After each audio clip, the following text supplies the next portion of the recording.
तमाशा किया है। हमारा दिल दहल जाता था इनको देखकर। एसआईआर, ये वेल में उतर जाते थे।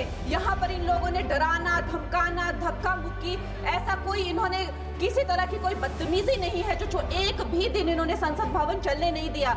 हम जनता के प्रतिनिधि हैं, हम यहाँ पर उनकी आवाज लेकर आते हैं, हम कुछ सीखने आते हैं, हम नए सांसद हैं। इन्होंने संसद अगर पिछले 2-3 दिन को छोड़ा जाए तो शायद ही थोड़ा चलने दिया है। एसआईआर कर करके इन्होंने यहाँ पे तमाशे किए।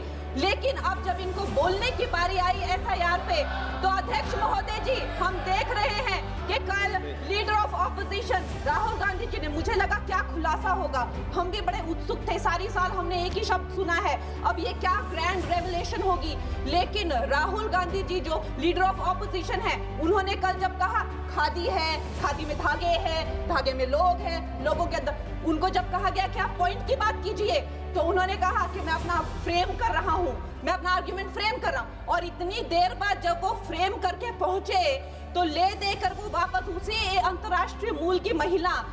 अध्यक्ष जी, मैं एक महिला होने के नाते आपसे रिक्वेस्ट करना चाहती हूँ कि every woman is entitled to her dignity. वो अंतर्राष्ट्रीय मूल की है, विदेशी महिला है, लेकिन उन्होंने कितनी बार आकर उन्होंने सोशल मीडिया पे कहा है कि मैं कभी भारत नहीं गई हूँ, मेरा हरियाणा चुनाव से कुछ लेना देना नहीं है। लेकिन फिर भी ये लोगों ने बिना किसी ठोस सबूत के उनका यहाँ पे फोटो बना के उन्होंने उनको उछाला, यहाँ पे उनकी तस्वीर उछाली यहाँ पर और यहाँ पर फ्लैग कार्ड यूज करना भी अलाउ नहीं है। इन्होंने फिर भी नियमों का उल्लंघन किया।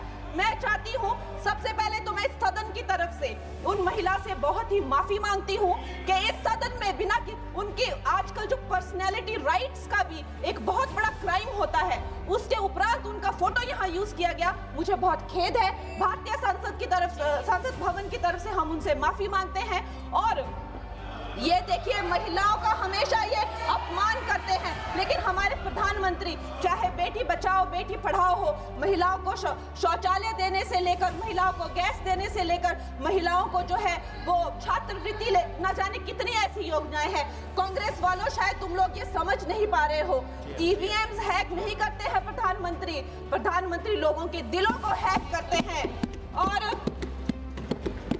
और ये लोग दुहाई देते हैं कि वो जो पुराने जमाने के दकियानूसी, वो जो चिट कागज पे लिखकर जो मतदान होता था वो सबसे अच्छा था। ये लोग भूल गए वो दिन, आप लोग भूल गए वो दिन। इंदिरा गांधी वर्सेस राज नारायण का केस, उसको जो है इतिहास में the case that shook the nation के नाम से जाना जाता है। उस पर मैंने एक फिल्म भी बनाई हुई है।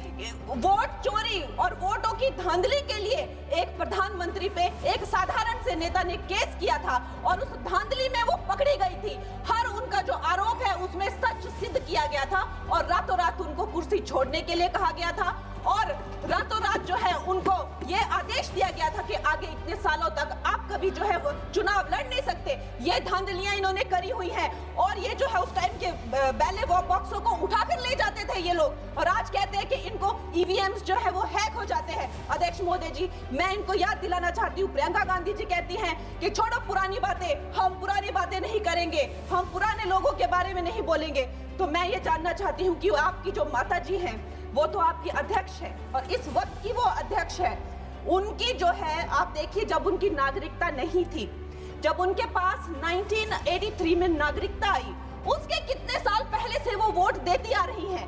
तो ये जो इनका जो परिवार है, एंटाइटलमेंट से जो ग्रस्त ये इनका परिवार है, ये प्रियंका गांधी जी को भी याद रखना चाहिए। चाहे आपका भूतकाल हो, चाहे आपका वर्तमान हो, आप सब लोग, चाहे ईवीएम हो या चाहे कागज पे लिखा हो, जब आप लोगों के चरित्र में जो है किसी तरह की मर्यादा नहीं है, आप लोगों ने कभी भी इस देश का, यहाँ की कानून व्यवस्था का, संविधान का कभी आप लोगों ने सम्मान नहीं किया हुआ है। और अध्यक्ष महोदय जी, बिहार में जैसे ही एसआईआर लागू हुआ, हमारी सरकार ने जो है कम से कम 60 लाख से ज्यादा अवैध, अब ये वोटर, ये जो सारे अमाननीय वोट कार्ड है, ये सिर्फ घुसपैठियों के नहीं है। कुछ ऐसे लोग हैं जो माइग्रेट हो गए हैं, कुछ ऐसे भी लोग हैं जो इस दुनिया में है ही नहीं। 60 लाख से ज्यादा। और अगर वो लोग जेन्युइन थे तो उन्होंने, किसी ने तो रिक्वेस्ट करनी चाहिए थी कि भाई मेरा वोटर आईडी कैंसिल हुआ है। उसके उपरांत जो है 21 नए वोटर आईडी जो है उन्होंने दिए हैं। और इस तरह का एक माहौल बना बिहार में कि आज तक की सबसे ज्यादा वोटिंग जो है 67% वोटिंग हुई। नागरिकों में ये उत्साह जगा कि जो है इस तरह की जो क्लेंजिंग प्रोसेस है वो होना चाहिए।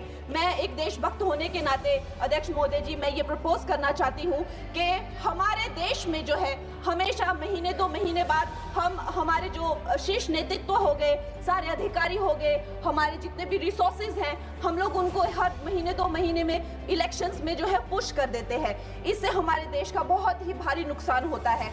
और मैं ये चाहूंगी कि 1 नेशन 1 इलेक्शन जो नरेंद्र मोदी प्रधानमंत्री जी जो कहते हैं कि एक वोटिंग जो है डेमोक्रेसी के उत्सव के रूप में, जैसे कि दिवाली होती है, होली होती है, उस रूप में मनाया जाए। क्योंकि ये सिर्फ सरकार का ही नुकसान नहीं है, 10,000 करोड़ से ज्यादा का जो नुकसान होता है सिर्फ वही नहीं है, लेकिन मुझे लगता है कि धीरे धीरे हमारे जो नागरिक भी है उनमें जो वोटिंग फटीक है, बार बार उन्हें जागरूक करना, बार बार कई जगहों से जहां वो काम करते हैं वहां से उनको ट्रैवल करके अपने नेटिव प्लेसेस पे आना और बार बार मार्केटिंग करके, it is exhausting for the whole ecosystem.